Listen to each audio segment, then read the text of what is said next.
Yo, what is up guys? It's Pedro here, and in today's video I will be previewing the Washington football team's Week 11 matchup against the Carolina Panthers. We'll start off with an injury report, talk about the possibility of Curtis Samuel coming back versus his former team. Then we'll get into, keys to victory for the Washington football team.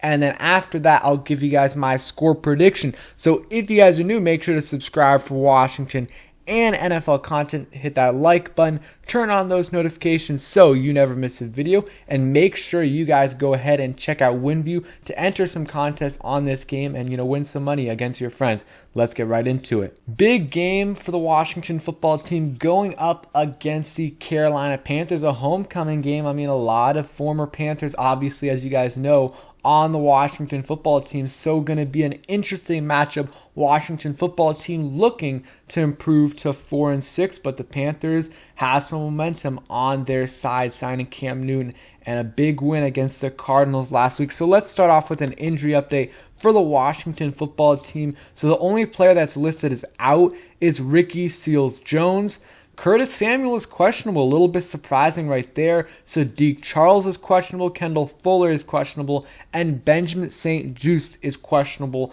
as well. The players I think will play. I think Sadiq Charles will play. I think Kendall Fuller will play as well. Not sure about Benjamin St-Juste right now. And Curtis Samuel, the things I'm hearing, it seems like they're really optimistic about him, and he actually played a little bit today. Still though, I'm not sure if he's going to be able to come back, but who knows? If he comes back, he's going to be on a pitch count. That's what Rivera said, but it'll still help us out on offense, and I'm excited to see, what he will bring to this offense, even if it's limited, even if it's only 15, 20 snaps. Ron Rivera says they will stick to that. And, Logan Thomas, no update on him. I just don't see him playing this week just because he hasn't practiced.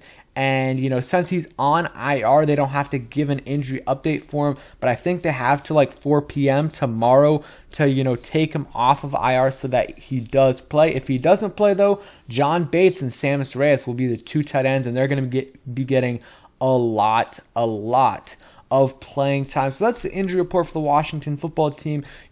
A little concerning with the two corners right there. Let's hope at least one of them can go, but if two of them can go, that's great. Sadiq Charles, not a huge hit if he can't play. Would be great if he can. Sam Cosmi is good to go, which is great. Brandon Sheriff is good to go. De'Ami Brown, we're getting healthier and healthier. We're just missing, Logan Thomas, Curtis Samuel, and a couple other players. So let's hope those guys can come back in the next week or so. And then in terms of the Panthers, they haven't put out their injury report yet, or at least their joint injury report, but they're pretty good. They're fully, yesterday's practice they had everyone play, so they should be good to go except for the players on IR. Now for the keys to victory for the Washington football team. Okay, so my first key to victory for the Washington football team is to feed Antonio Gibson. The Panthers have a good defense, or top 5, top 10 defense overall. They got a good secondary, they got a good line, but you're going to have to attack them somewhere, and I think they're vulnerable on the inside runs. And Gibson looked good against the Bucks. His yards per carry weren't great, but again, yards per carry is a little bit of a misleading stat. There was a bunch of times where he got met in the backfield, behind the line of scrimmage, -2, -3 yard loss, 2 or 3 more times. And that was on his stat sheet, but that's not on him. That's on the play caller. That's on, the offensive line. So, and he had a bunch of goal line carries as well. I thought he had his best game, and today he said he felt, the Bucks game was the best he's felt all season.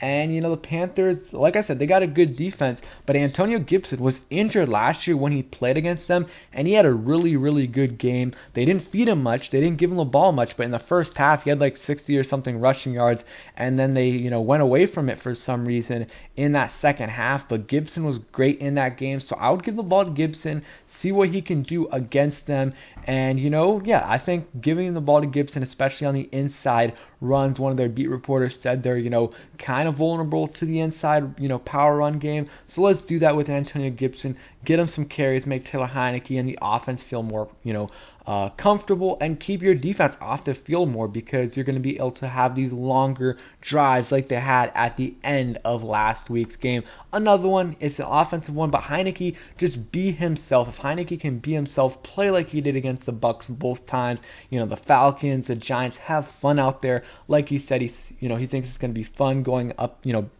against Cam Newton, his former teammate. That's what I want him to do. Have fun out there, be a little bit aggressive, run some, because, even though he had a good game against the Bucks last week, I thought he could have ran more, escaped some sacks as well. He even said himself, like 4 of those sacks were on him. So let's hope he can do that a little bit more, take some shots down the field to Terry, just be more aggressive, because I feel like the games he's been aggressive, we have won. So that's what I want Taylor Heineke to do, be himself out there, get some extra yards running the football, avoid these sacks, and throw some deep shots as well. If he can do that, I like our chances of winning, because every game he's had a solid game, we have won this year, I believe, except for the Chargers game, but he only played 2 quarters and a half. So let's hope, Heineke, just be yourself right there. Another one is we got to get pressure on their offensive line. Their offensive line isn't that great. They had a better last couple of weeks,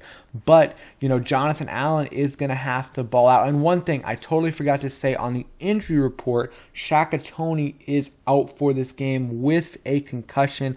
So, already thin defensive line, at least, in terms of edge rushers, gets even thinner with Shaka Toney out. So it's going to be Casey Tootle and James Smith-Williams getting a ton of work, and then William Bradley King and Rutimi will get some work as well. But the interior, Jonathan Allen, just keep doing what he's doing. You look at these stats right here. I mean, he's just been insane this year. Well worth the money. One of the best, probably the second best interior pass rusher in the game this year. Maybe third behind Buckner and Aaron Donald, but he's been great this year. But let's have Daron Payne, Tim Settle, Matt Ioannidis step up a little bit more with these other guys out. Maybe Jonathan Allen I'm not saying for the whole game, but maybe 5, 7, 8, 10 snaps. He can play on the outside a little bit. He might not be as effective as he usually is, but he's still going to be good. He's going to be way better than, William Bradley King or James Smith-Williams or Casey Tootle is, and he's going to allow, someone like Matt Ioannidis to get on the field at the same time as him. So I think that's what they should do for a little bit, and I think that'll make this line effective and get some pressure on it. Not so great Carolina Panthers O-line, even though they have improved in the past week. Got to, fluster Cam Newton, who will be starting, PJ Walker will be playing a little bit, so that's going to be interesting how they divide the snaps. I assume Cam Newton's going to get almost all the snaps, but who knows? They could be doing something wacky where PJ Walker has like 30% of the snaps or something. So that is something to monitor. I think Washington should be scouting both quarterbacks, and obviously Ron Rivera has very good knowledge on Cam Newton, and so do the other coaches on the team, because they were former coaches for him, especially on the offensive side of the ball, Scott Turner and some of these other guys. So they do have some good insight. So those are the main keys to victory, but I have some guys that I want, I think they need to step up. Someone like John Bates, Sammis Reyes, but John Bates especially, he's going to have to step up this game. He's going to have to step up with Ricky Seals-Jones out, and looks like Logan Thomas probably not going to be active as well. So John Bates is going to have a big game. We got to have him protect the ball. Even though he didn't technically fumble, that was very, very close. So let's hope he can, do that. And I was encouraged, because the next time he caught the ball,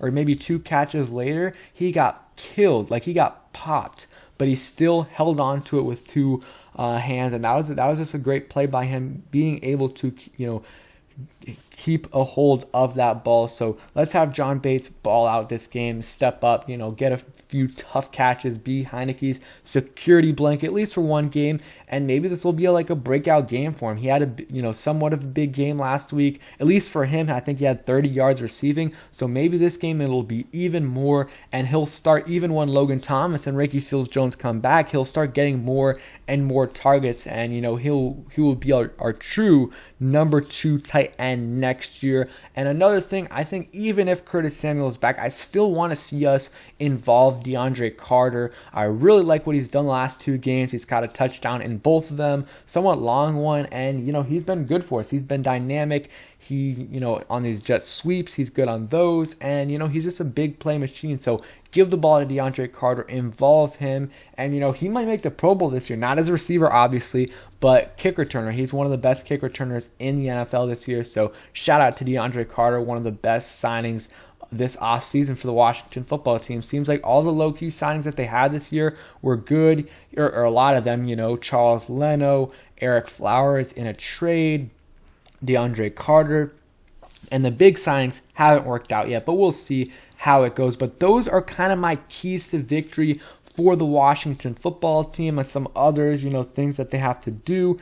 Got to involve Terry McLaurin more, get some big plays for him, get some shots down the field for Terry McLaurin as well. So my score prediction for this game, I don't know why, I just don't have a great feeling about this game. I just don't know why. I honestly don't know why. So that's why I'm going to pick the Carolina Panthers. But before everyone goes out there in the comments saying why you always pick Washington, why you always pick the Panthers to win. Lately, that has been the case, but I do feel way better about the next couple games. I think Washington can definitely beat the Raiders and the Seahawks one of those games. I don't know why. I just have felt good about that Seahawks game for a while now, before the season even started, and the Raiders as well. They're not a good second half team, so I think we could win both of those games and lose this game and still be fine. I mean, that would put us at 5-7, which 5-7 before going into that 5-game stretch at the end of the season, that gives you a chance to make the playoffs. You got to win 2 out of the next 3, and maybe they do beat the Panthers, and I'm still not 100% sure on my score prediction. It could definitely be changed between now and the game, so I'll talk about more in the live stream, but I'm going to say right now 24-23 Carolina, but like I said, it could change depending on some injury things, if Curtis Samuel plays, some of the other corners as well. So I'll let you guys know tomorrow in the stream, which will be a little bit later. So thank you guys for watching. Hope you guys enjoyed the video. If you did, hit that like button, subscribe if you guys new, and turn on those notifications so you never miss a video. Peace.